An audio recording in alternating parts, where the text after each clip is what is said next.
Gostaria de orar com os irmãos. Pai querido e amado, nós te agradecemos pela tua grande misericórdia, pela tua fidelidade constante, mas te agradecemos ainda, Senhor, não pelo que fez, pelo que fará, mas pelo que és, nosso provedor, o nosso Criador. E agora, Senhor, nós queremos andar segundo a tua vontade, e por isso, Pai, precisamos escutar do teu querer. Então que o homem se cale para que teu Espírito fale, que as nossas mentes agora, Senhor, estejam abertas para escutar a tua vontade, que tenhamos discernimento e sabedoria para separar, Senhor, aquilo que vem do homem para aquilo que vem do teu Espírito, e que sigamos, ó Pai, segundo o teu querer. E é em nome de Jesus, ó Pai, que nós oramos, dizendo amém. Mas antes de começar, quem crê que a oração faz parte da vida de um cristão? Amém. Alguns creem, uns estão em dúvidas e alguns não creem, mas está tudo bem. Eu creio também. E quem crê que as crianças são um presente especial de Deus?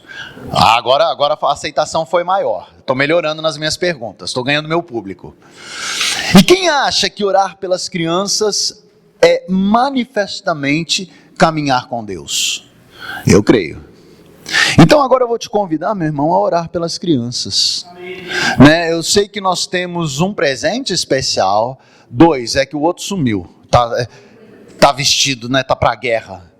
Eu quero estar que nem ele, pronto para a guerra. Pronto para ele foi, mas ele volta então? Então nós vamos esperar ele voltar. Opa, porque a oração é por ele. A oração são por eles, porque eles são o milagre da vida representado no nosso meio. É interessante, às vezes nós queremos ver o milagre, né? A gente quer ver o mar se abrir, nós queremos ver o homem andando por sobre as águas, porque nós somos meio como Tomé, né? A gente até leu na Bíblia, mas como eu queria ver para crer. Mas nós temos um milagre, inegavelmente, quando nós temos do nosso lado uma criança. Quando eu vejo o respirar de uma criança, porque às vezes eu paro para pensar, né? Porque eu sempre ouvi uma frase que falava o seguinte: impossível 2 corpos habitarem no mesmo lugar. Não é isso ou só eu que escutei essa verdade das ciências exatas, né? Tá aí o professor, mas pode me corrigir, ele tem uma frase assim, não tem? 2 corpos não no mesmo lugar. Não dá, mas daí Deus contraria. E aí ele vem e faz esse milagre da vida através de uma mulher. E isso é fora de qualquer compreensão humana. Então eu vivo um milagre.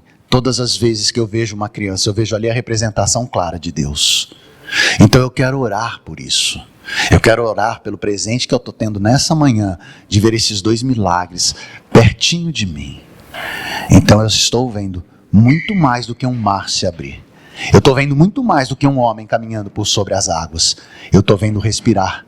Eu estou vendo o sopro, o fôlego da vida, ganhando sim sua plenitude máxima no nosso meio. Então eu queria orar com vocês por isso, em nome de Jesus. Estou escutando uns passos, não são dele. Aê, glória a Deus por isso. Meu irmão Michel, nós já estamos no ar.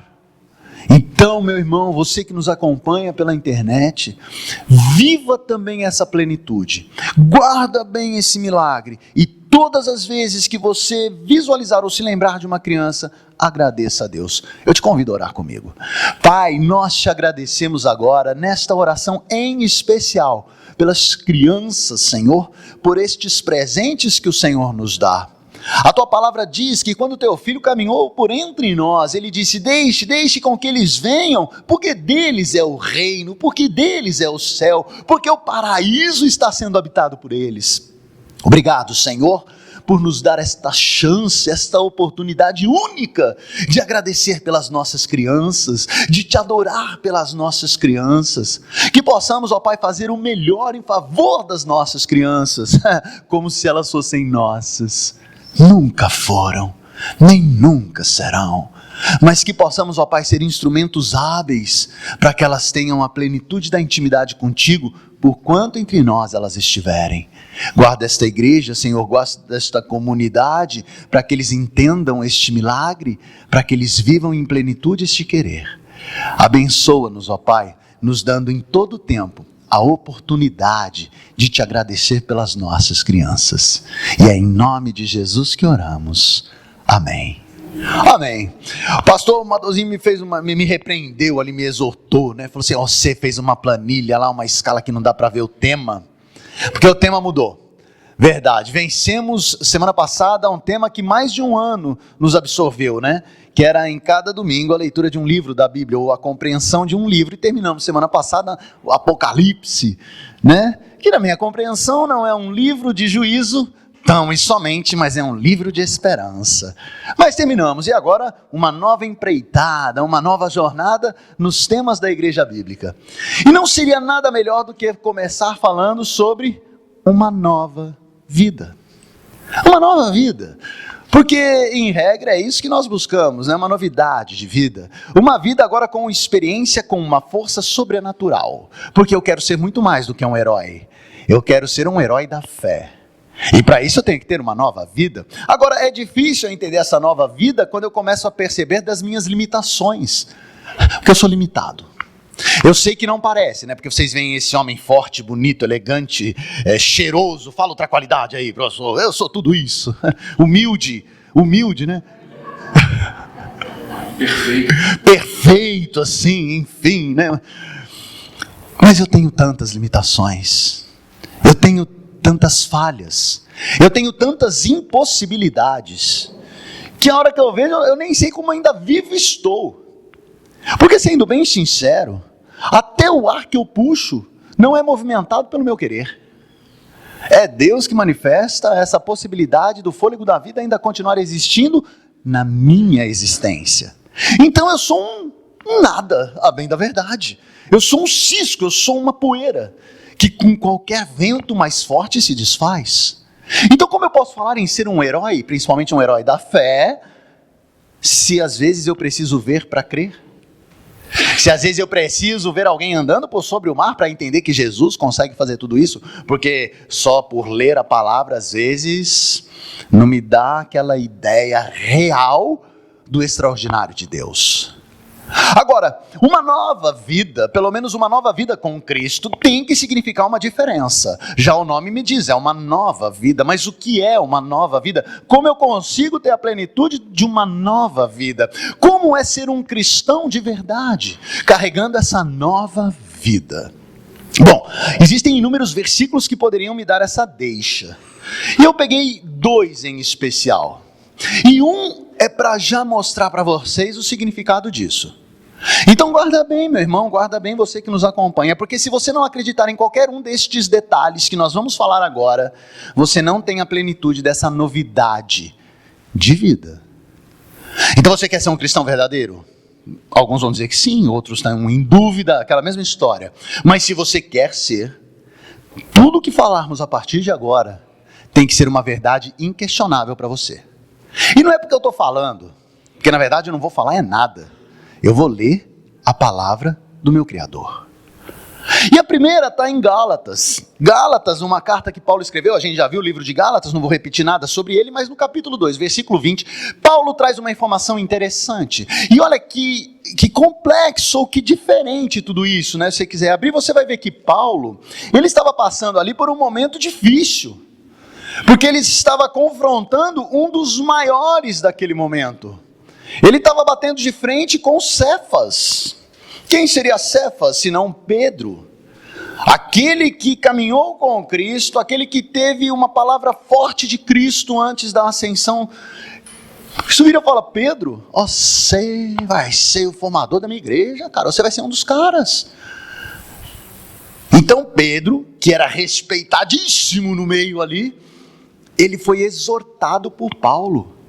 Paulo vem e: ei, Pedrão, você tá louco, é? Você fica fazendo panelinha dos judeus? Não pode. Enfim, aí eles tiveram um bate-papo bem acalorado. Mas aí na continuidade, Paulo vem e fala, a partir do versículo 20, a seguinte frase: logo, já não sou eu quem vive, mas Cristo vive em mim. E esse viver que agora tenho na carne, vivo pela fé no Filho de Deus. Gente, você já parou para pensar o quão profundo foi essa frase? Aliás, o quão complexo é você viver isso que ele fala? É mais ou menos assim, olha, isso que você está vendo agora já não é mais o que existia 1 segundo atrás. Porque já não sou eu quem estou aqui. Nessa carcaça agora, existe uma nova configuração. Eu não sei quem mexe com computador aqui ou manja de celular, conhece bem esses mecanismos, tirando o Michel. O Michel eu sei que sabe. O Billy fez assim, é que ele é tímido, ele não quis levantar a mão, mas ele conhece. Bom, você sabe, quando você coloca uma nova ou quando você reconfigura alguma coisa, o próprio nome já diz, você traz uma nova afeição, um novo direcionamento para tudo aquilo. O que Paulo está dizendo aqui é, a partir do momento que ele entendeu quem era Cristo, que ele desejou seguir com Cristo, ele fala, opa, já não sou eu. Não sou eu quem vivo, mas agora Cristo vive em mim. Eu tenho uma nova formação, eu tenho um novo princípio, eu tenho uma nova base. Eu falo de forma diferente, eu vejo de forma diferente, e as minhas atitudes agora elas são diferentes. Se você continuar acompanhando, ou se você acompanhar a história de Paulo, você vai ver que num determinado momento ele fala, gente, eu não consigo fazer nada, quando eu penso que eu estou fazendo certo, eu faço errado. Gente, eu tenho uma luta intensa da carne contra o espírito. Gente, eu tenho uma dor tão profunda na alma que eu já pedi para Deus tirar e Ele não tira. E Ele vira para mim e ainda fala assim, Paulo, para que você entenda que só a minha graça te basta, ficarás assim. Então Paulo entendeu que ele também era incapaz, pequeno e necessitado do poder do Senhor através da aceitação de Jesus Cristo. Por isso que ele fala, já não sou eu, agora é Cristo. Então essa primeira etapa para eu entender essa nova vida que eu vou ter. Essa nova vida ela traz um gatilho, porque o velho ser da minha existência já não existe mais. Você quer entender o que a gente fala porque você morreu e agora você é uma nova criatura? Porque foi uma das maiores perguntas que Cristo enfrentou naqueles tempos. Um sábio pergunta para ele, mas como assim nascer de novo? Peraí, eu já entendi o milagre de que numa mulher, 2 corpos ocupam sim o mesmo espaço. Tá, tudo bem, é meio difícil, mas bora lá. Agora você está falando de nascer de novo? Eu sou barbado. Tudo bem, eu não estou barbado agora, mas eu já fui. Como é que eu nasço de novo? Como isso se faz possível? É assim, meu irmão. O meu ser, o meu jeitinho de ser, morreu. O alcoólatra já não existe mais, o mentiroso já não existe mais, o infiel já não existe mais. Aquele homem que não podia falar uma palavra certa porque ele era duvidável em tudo que ele fazia, esse homem já não existe mais. O que existe agora é uma nova criatura, um novo ser que foi formado a partir do cristianismo, das verdades do evangelho de Jesus Cristo. Esse ser agora, ele é fiel, ele não é dado ao vício da bebida, ele não é... Nós cantamos agora que eu sou ansioso, né? Cadê o Natan? O Natan fugiu da igreja. O ministro de louvor se ausentou. Nós cantamos agora porque eu sou ansioso. Não, eu não sou mais ansioso. Guarda uma palavra, né? Porque se você ver minhas mãos, você vai falar, esse é ansioso. Porque unhas já não existem mais aqui. Roendo. Mas ao invés de ser ansioso, eu sou sedento pela palavra do meu Senhor. A ansiedade já não faz parte do meu ser. Eu sou uma nova criatura. É essa a representação que Paulo traz aqui em Gálatas 2:20. Então eu tenho que entender e viver isso, se eu quero ser um cristão de verdade. Porque muitos pregam, mas não vivem. Muitos vêm na igreja, mas não caminham como uma igreja verdadeira. Muitos se dizem cristãos, mas não são templo. Como assim? Não são morada do Espírito Santo. Então eu tenho que entender essa verdade de Paulo para compreender essa novidade de vida. E aí vem o segundo versículo e é nele que nós vamos ter que gastar um pouquinho mais de tempo. Porque quando eu sou um cristão verdadeiro, quando eu sou essa nova criatura, entenda o seguinte: algo passa a existir dentro de você. Lembra aquele milagre dos 2 corpos no mesmo espaço? Lembra? Deus é tão bom que Ele deu esse privilégio para os homens, quando eles aceitam a Jesus Cristo, porque daí o Espírito Santo habita dentro do meu ser. É real, viu?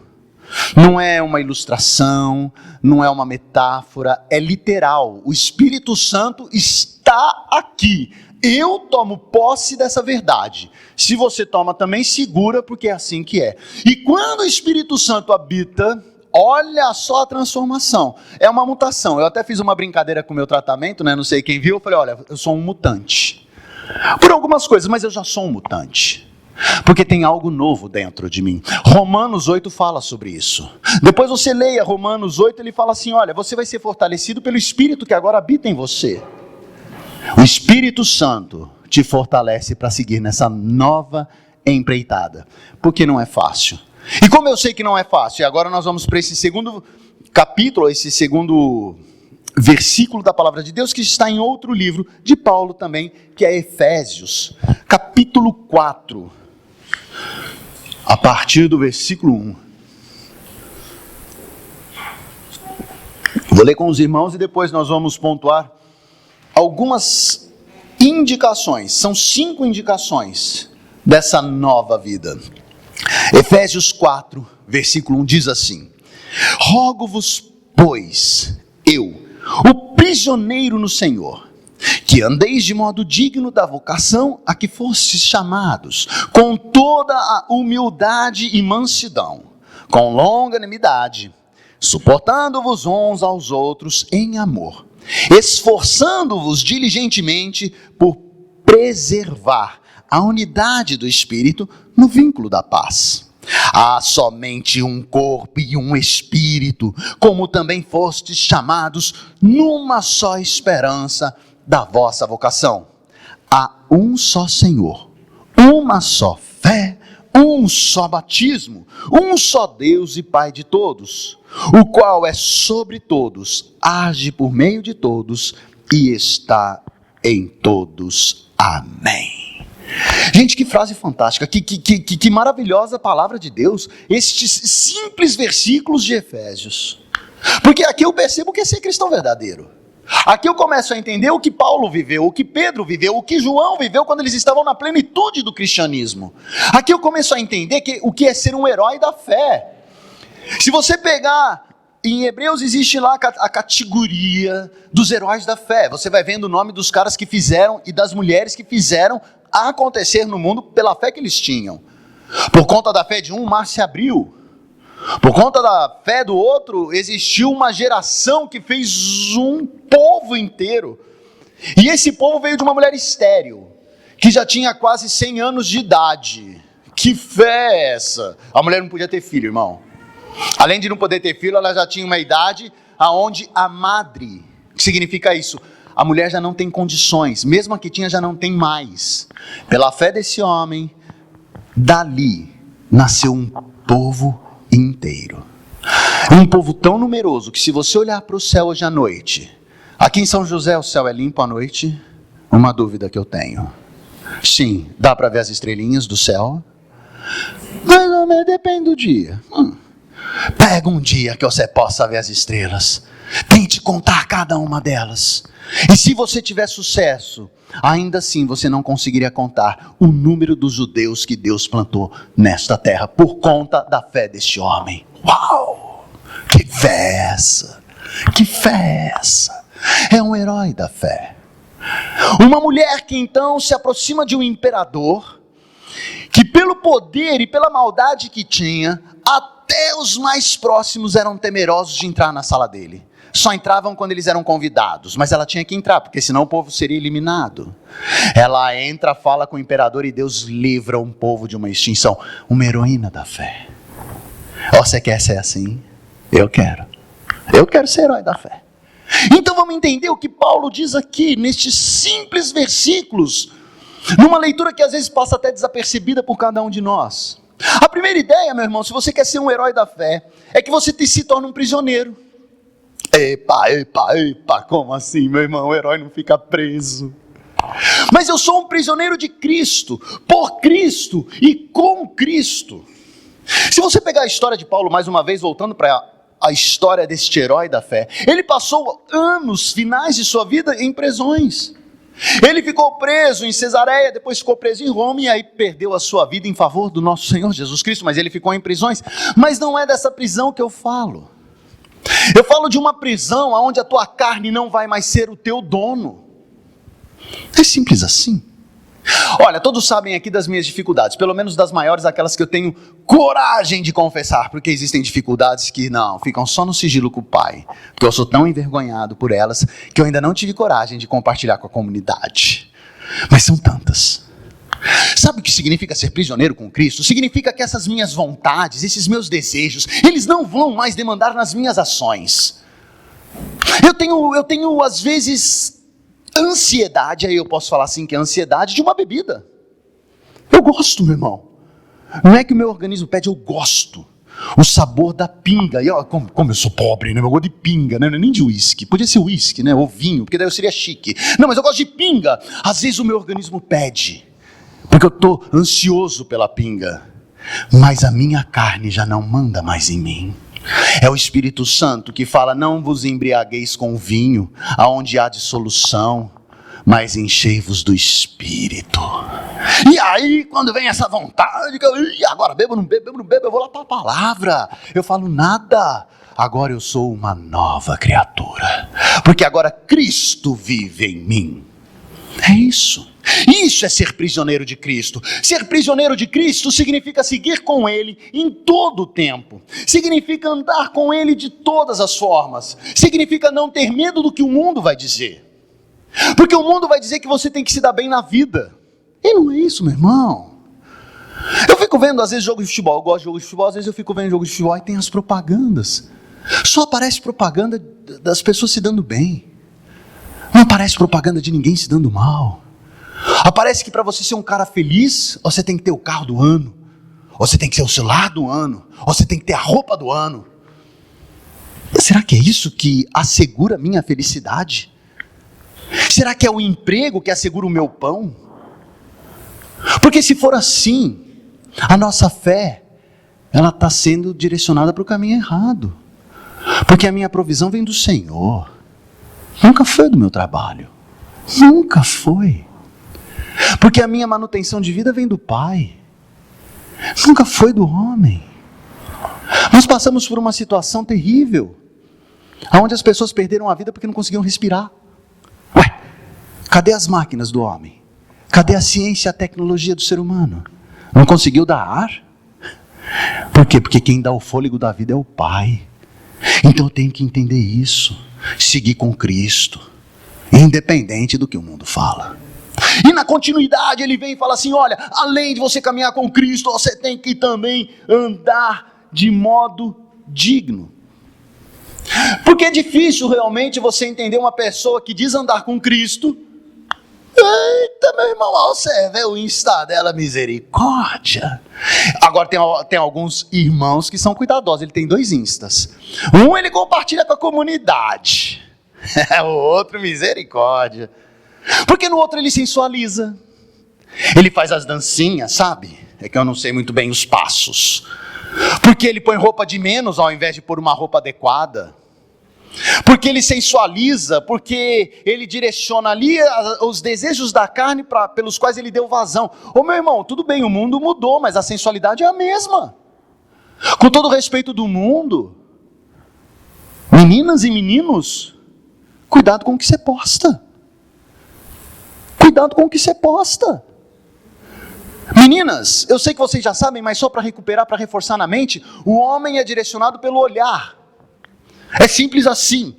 Em regra, em uma regra quase que absoluta, o homem é direcionado pelo olhar. Aí a bonita põe lá uma roupa, mas na estica, né? Mas sensualiza até a última fileira. E aí as mulheres, né, se defendem e falam: o corpo é meu. Bom, primeiro que não é teu, é do Espírito Santo, porque é ele que habita aí, então já não é teu, então já errou na primeira. Mas supondo que o corpo venha a ser teu, bora caminhar uma milha a mais com aquele que tem dificuldade? Oxe, mas quem tem dificuldade sou eu que estou pondo a roupa. Então, abençoada, mas talvez tenha um irmão que tenha problemas com a lascívia, tenha problemas com a sensualidade, sexualidade, ele vai ter desejo por você, mas olha que coisa, você já é casada e ele também. E aí ele vai te desejar. Você está ajudando o irmão a caminhar reto e digno perante o Senhor? Ou você está sendo uma pedra no caminho? Você está sendo pedra, irmão. E o irmão também é abençoado. Se tem caminho que te direciona para o pecado, se afasta, irmãozão. Se afasta. Por quê? Porque ele fala que andeis de modo digno da vocação pela qual vocês foram chamados.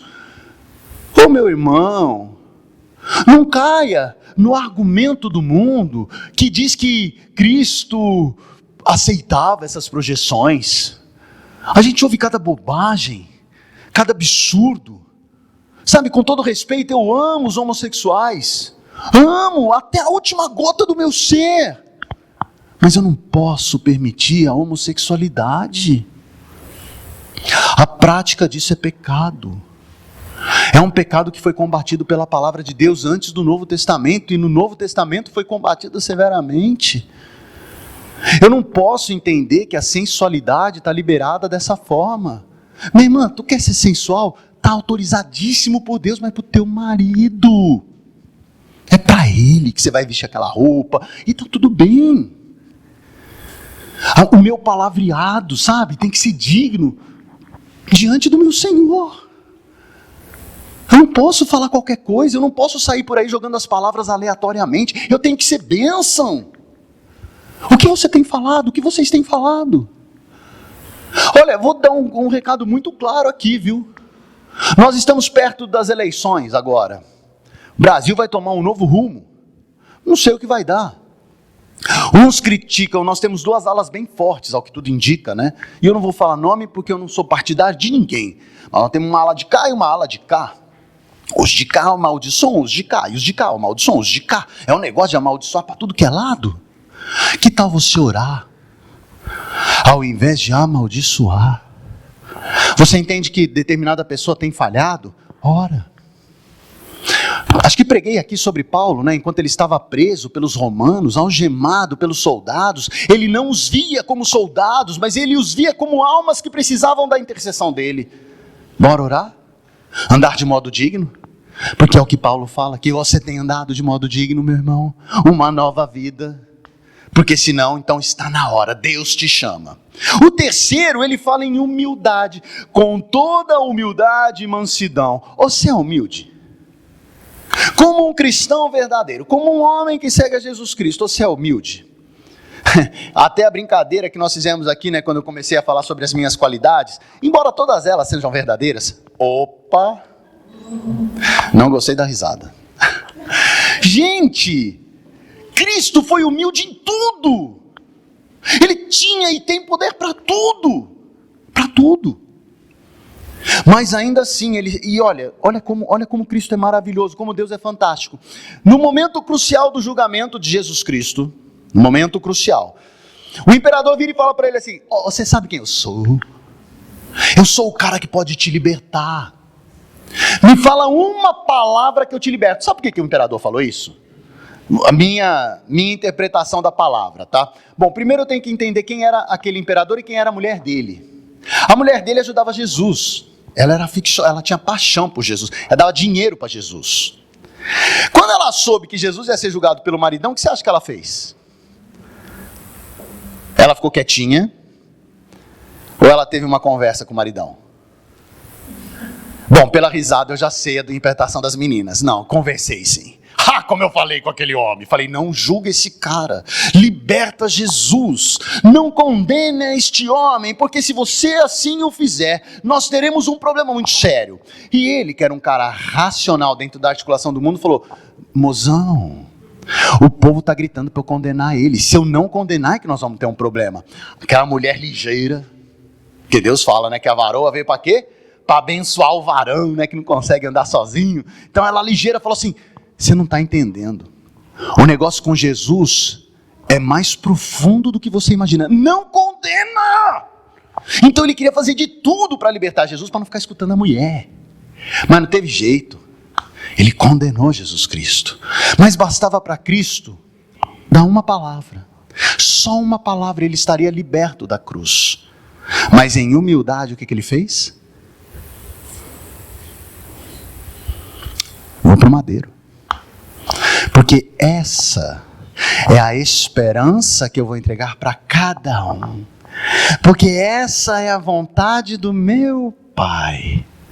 Ele foi até o fim para fazer com que a vontade de Deus acontecesse. Você tem feito? Você tem feito? Porque se você não tem feito, se você tem carregado dentro do teu ser a prepotência, a arrogância, deixa eu te falar, meu irmão, Cristo não é o teu fiel provedor, Cristo não é aquele que remiu os teus pecados, porque você não segue os passos de Cristo. Você já ouviu falar de Cristo, você sabe quem é Cristo, você é até apaixonadão por Cristo, mas você não é um cristão verdadeiro, porque você não carrega no teu ser a humildade. É muito simples, está aqui, tenha toda a humildade e mansidão. Eu sei ser humilde. Eu sei exortar uma pessoa que está errando em humildade. Espero que saiba. O quarto, esforçando para preservar a unidade do Espírito no vínculo da paz. Que unidade é essa? De que unidade ele está falando? Minha com Deus? Minha com o Espírito? Minha com Cristo? Minha com a Trindade? Ou minha com o irmão? É minha com o irmão. Para eu manter o vínculo da paz. Sabe, aqui, se nós fizéssemos uma votação sobre qual louvor eles deveriam ter direcionado, eu tenho certeza que nós teríamos umas 15 a 16 opiniões diferentes. Cada um ia entender por uma música. Se depois no final dessa mensagem você fala assim, você gostou? Nós vamos ter umas 35 a 40 opiniões diferentes. Que cada um tem uma opinião. Cada um vê a vida ou enxerga a vida de um modo diferente. Perspectivas diferentes. E qual delas é a certa? Talvez nenhuma. Nenhuma. E se eu não tomar cuidado, eu vou fazer com que essas opiniões distintas e diferentes façam com que surja no nosso meio uma guerra, aonde a unidade se perderá. Eu acho que tem que tocar esse tamborzinho aqui. Tá até pensando, pastor, que tem bateria elétrica, né? É pequenininha. Se o baterista toca ruim, você muta, ele não sai em som. É bom demais aquilo lá. Aí eu tava pensando, podia pôr uma bateria elétrica ali. Aí você pega os bateristas, acham que bateria elétrica é ruim. Eles querem a bateria normal. Lá em Mogi nós temos uma bateria, né? E ela fica dentro de um aquário. Por quê? Porque os irmãozinhos gostam de sentar o cascudo mesmo, meu irmão. Se você senta na primeira fileira, você tem que pôr fone de ouvido, que senão a bateria entra dentro de você. Então, para equalizar o som, a gente pôs dentro de um aquário, ela é microfonada, enfim, uma série de fatores. Tem baterista que não gosta. Falei, no aquário eu não toco. Aí o outro fala assim, eu só toco no aquário. Falei, eita, mas que rolo, então tira o aquário, põe o aquário, tira o aquário, põe no aquário. Qual deles está certo? Talvez nenhum. Agora eu não posso deixar com que isso faça com que minha unidade venha a se perder. Meu irmão, se é dentro do aquário, se é fora do aquário, se é elétrica, se é com o tamborzinho aqui, tanto faz. O nosso objetivo deve ser adorar a este Deus maravilhoso, que venha a ser com estalinho, que eu adore a Deus, que venha a ser com bater de palmas, que eu adore a Deus, que venha a ser de qualquer forma, mas que eu adore a Deus. Esse deve ser o nosso objetivo maior, numa unidade aonde o vínculo da paz vai ser o nosso pressuposto. Isso é ser cristão de verdade. Agora, você tem pregado a paz aonde você está? Você vive a paz aonde você está? Você atrai as pessoas pela paz que você prega? Porque senão, meu irmão, infelizmente, Cristo está longe de você. Sabe, o último, e aí nós vamos terminar, fala sobre somente um corpo. Que é isso que nós temos aqui? Olha o que ele fala e eu vou ler mais uma vez. Esforçando-vos diligentemente por preservar a unidade do Espírito, no vínculo da paz, há somente um corpo e um Espírito. E na continuidade ele fala, há somente um Senhor, uma só fé, um só batismo, um só Deus e um só Pai. Não tem dois. Nós não temos dois senhores. Nós não temos duas fés distintas. Eu só tenho uma fé, um caminho que me leva para o meu Senhor. Não existe dois batismos. Não existe isso. Quando você aceita Jesus Cristo, se você acha que existem 2 batismos, então me explica que Cristo veio ao mundo para salvar todo aquele que nele crê. Que Cristo, quando subiu aos céus, disse um pouquinho antes, porque virá depois de mim alguém que vai te direcionar para o caminho, alguém que vai te dar discernimento, que vai te dar o colo, sabe, quando você tiver uma dor mais profunda, é Ele que vai te dar então o acalento, é Ele que vai te dar o calor do Pai, é o Espírito Santo. Só tem um Espírito, só tem um que nos une. Agora eu fico numa mesquinharia de prepotência, discutindo se a fé de uma igreja é melhor do que a fé de outra, se o caminho de uma é melhor do que o de outra, se o pastor X prega melhor que o pastor Y. Meu irmão, somos todos do Espírito, todos pertencemos ao Senhor Jesus. Que história é essa? Você pode não se adequar na liturgia de uma igreja, está tudo bem por isso, está tudo bem. Mas a fé é a mesma, o Senhor é o mesmo. Como eu posso pensar de forma diferente? Eu não posso cair nos enganos do mundo. Agora guarde bem, existe só um caminho.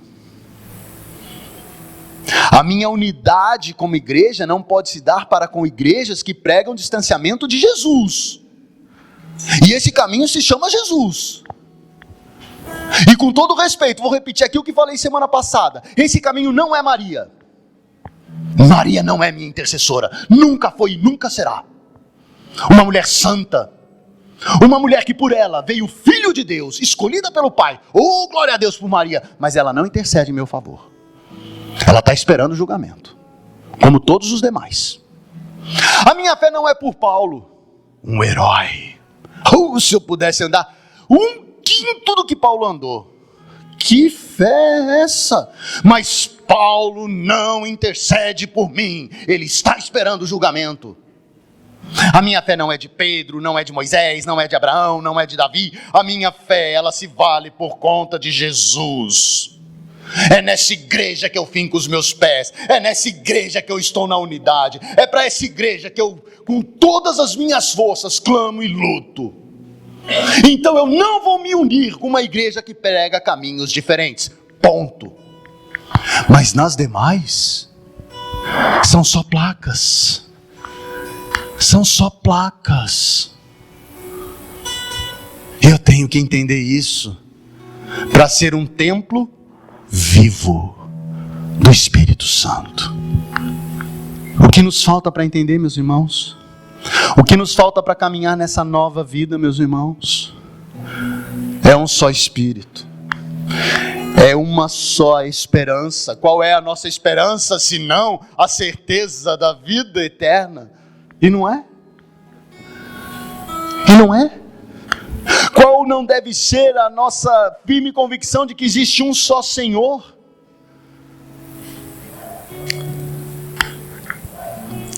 Sabe, meu irmão, Paulo, numa outra carta direcionada para um dos seus discípulos, Timóteo, ele fala assim: olha, Timóteo, eu sei que você conhece bem a palavra, eu sei disso, mas não só conheça, viva essa palavra.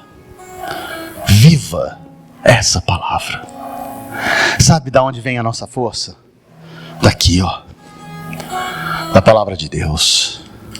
É daqui. Sabe, eu tenho prestigiado coisas que são distantes de Deus. A aparência vale muito mais do que a palavra. Até estava conversando com os meninos antes de vir para cá, a gente estava falando de iluminação, som, que inclusive, já dou 2 recados aí, hein, pastor, já vou dar para a igreja isso, eu pedi o segredo, mas já vou falar. Nós vamos mudar sim, nós vamos mudar o som dessa igreja, nós vamos mudar o layout dessa igreja, nós vamos fazer ficar uma igreja mais aprazível, mais gostosa de vir, porque isso faz parte de caminhar com Deus, está tudo em andamento, então ora aí para vir rápido e virar. Nós vamos fazer isso, mas isso não pode ser a minha condição de vida com Cristo. A aparência não pode ser o que me leva para adorar o Senhor. O que me leva para adorar a Deus tem que ser o conteúdo da palavra. Aquilo que me dá a esperança de uma manhã melhor. As misericórdias do Senhor se renovam quando, meus irmãos? Em cada manhã. Em cada manhã. Amanhã vai ser melhor. E terça-feira vai ser melhor. E quarta-feira vai ser melhor. Porque não é a aparência que rotula a minha fé. É a palavra do meu Senhor. Obreiro aprovado que não tem do que se envergonhar, que maneja bem a palavra da verdade. Sabe, meus irmãos, infelizmente nós temos tido que as experiências espirituais, olha que problemão isso aí, hein? As experiências espirituais, elas valem mais do que a palavra de Deus. Tenho certeza que você já escutou, não, porque o irmão deu uma profetada, né? Uma brincadeira que a gente faz com as palavras, do irmão que falou que ia acontecer alguma coisa, mas não aconteceu, não é profecia, é profetada. Mas por que eu caí nessa? Porque ele tinha uma experiência com Deus. Ô meu irmão, você confrontou na palavra? Você foi buscar no querer de Deus, se aquilo era de Deus? Experiência não vale mais do que a palavra do Senhor, nada vale mais do que a palavra do Senhor, a não ser o próprio Senhor. Mas as experiências absorvem todo o meu querer. Não pode. Você quer ser um cristão verdadeiro? Viva a palavra. Medita na palavra. Segue com a palavra. Por fim, nós às vezes pensamos que as coisas, elas são mais importantes do que as pessoas. O pastor hoje falou uma coisa extraordinária. Ele sempre fala coisas extraordinárias, né? Mas para esse contexto do agora, quando ele ministrou a ceia, que é uma bênção, mas daí ele falou do almoço. E não é do almoço que eu vou falar, lógico, o almoço é uma bênção, mas não é disso que eu vou falar. Quando ele falou que a igreja é isso, sabe o que é a igreja? É você pegar o irmão pelo colo e falar, pô, queria almoçar com você hoje, meu irmão. Queria compartilhar com você aquilo que Deus tem dado no meu coração. Queria compartilhar com você a alegria que eu tenho em caminhar com Jesus. Queria saber se você está desassossegado, tem alguma coisa que está te atormentando, bora caminhar junto. Isso é igreja. Isso é igreja. Igreja não é um prédio. Igrejas não são luzes, nem sol, nem nada. As igrejas, elas são comunidades que vivem o querer do nosso Deus. E qual é o querer do nosso Deus? E terminando aqui, como é que eu entendo o querer de Deus para as nossas vidas, para essa nova vida que eu tenho? Eu poderia então, e rapidamente é assim que eu farei, colocando sob a minha perspectiva de vida, duas prioridades. E eu espero que você faça o mesmo. Porque quando Jesus Cristo foi questionado sobre quais eram os mandamentos de Deus, ele recuperou dois na memória das pessoas. Amar a Deus sobre todas as coisas. Ama a Deus. Ama. E aí todas as demais coisas, elas vão acontecer na tua vida. Mas ame a Deus. Você ama a Deus? Mais do que tudo na tua vida. Mais do que a tua própria vida. A tal ponto de se tornar um prisioneiro em favor desse amor. Se você ama Ele assim, glória a Deus pela tua vida. Você entendeu o primeiro mandamento. Siga assim, não se desvie dele, por nada nem por ninguém. Porque daí nem nada nem ninguém vai tirar o teu amanhã com o Senhor. Guarda bem isso. Mas daí tem um segundo, né? Porque um só era muito fácil. Aí, no primeiro momento, Cristo fala assim, cara, essa é minha tradução, tá? O cara, não tá na Bíblia, tá? É minha tradução, é. Versão Vagninho. Cara, ama o teu próximo como você se ama. Eu acho que também na minha versão, porque tem as explicações na minha versão, né, pastor? Aí na minha versão tem a explicação. Quando ele deu essa primeira mensagem, ele estava falando com um cara que era cuidadoso consigo mesmo. Né? Era um cara que penteava a franja, fazia barba, tinha uma barba bonita que nem a sua. O cara era todo aprumado. Então Jesus percebeu que aquele cara se amava. Aí ele falou, ama o próximo como você se ama. Mas daí passou uns tempos e Jesus encontrou um outro, que não estava nem aí com ele, sabe? Saía de qualquer jeito, não se importava. E aí Jesus falou assim, deixa eu te dizer uma coisa. Vou te trazer um novo mandamento agora. E esse está lá em João, né, que é o último evangelho. Ama sim. Mas não ama como você se ama. faz o seguinte: ama como eu te amo. Quando você cumprir esses 2 mandamentos, você entendeu o que é ser um cristão de verdade. Você ama como Cristo ama? Eu espero que sim. Pai, nós te agradecemos pela tua grande misericórdia. Em especial, Senhor, eu te agradeço porque falou comigo mais uma vez. É interessante, Senhor, já falei tantas vezes sobre estes versículos, já disse tantas vezes sobre estas verdades, mas parece que hoje foi diferente. O Senhor falou de forma especial comigo, e eu te agradeço. Quero te amar, Senhor, ainda mais do que já amei até aqui. Se no correr da minha vida, Senhor, errei nos passos, errei até na forma de amar, queria amar, mas não amei, quero agora ter um caminho certo diante do teu querer. Que eu te ame, Senhor, sobre tudo, conforme Paulo disse, Senhor, ali para os de Éfeso, que eu possa caminhar, Senhor, naquelas verdades, sendo humilde, andando dignamente como o Senhor pede, sendo amoroso. Senhor, eu preciso andar como Cristo andou, para estar mais perto de ti. Pai, quero também amar o meu próximo, assim como o Senhor me ama. E que amor é esse, hein? Chega até a constranger, porque às vezes eu puxo na memória as minhas falhas, e aí quando eu me coloco no seu lugar, eu diria, para esse filho não haverá mais perdão, tamanhos erros que ele comete. Mas daí acordo numa manhã cheio das tuas misericórdias e com a possibilidade de recomeçar. Que amor é esse, Pai? Um amor que eu te agradeço em todo o tempo. Guarda, Senhor, essa comunidade, guarda essas pessoas, Senhor, guarde todos aqueles que estão te procurando, que eles encontrem a verdade da tua palavra, Senhor, que eles entendam a verdade através do teu Espírito, ó Pai, que eles venham a se tornar verdadeiros templos, moradas, Senhor, do Espírito Santo, e que eles caminhem, Senhor, mundo afora, levando a verdade do Evangelho, não se calando para o mundo, não temendo o mundo, mas se tornando prisioneiros da tua vontade, Senhor, e sendo libertos pelo teu querer. Que possamos, ó Pai, pregar verdadeiramente a manifesta graça que vem do teu altar. Como é bom, Senhor, andar do teu lado. Como é bom, ó Pai, ter o teu Espírito habitando em nós. Como é bom, Senhor, criar as minhas expectativas dentro do teu querer. Porque se o coração do homem é duvidoso, e se as ações dos homens ela é falha, e elas são, a trajetória contigo, Senhor, é uma trajetória de fidelidade, porque o Senhor é fiel, é uma trajetória de certeza, porque o teu amanhã é certo, e é uma trajetória, Senhor, de pleno contentamento, porque caminhar com teu Espírito é se alegrar, Senhor, diante do teu altar. Abençoa, Senhor, a todos que aqui estão, aqueles que estão vendo essa mensagem, traz o colo necessário para as dores que nos afetam. Traz o teu colo, Senhor, para aquele que precisa.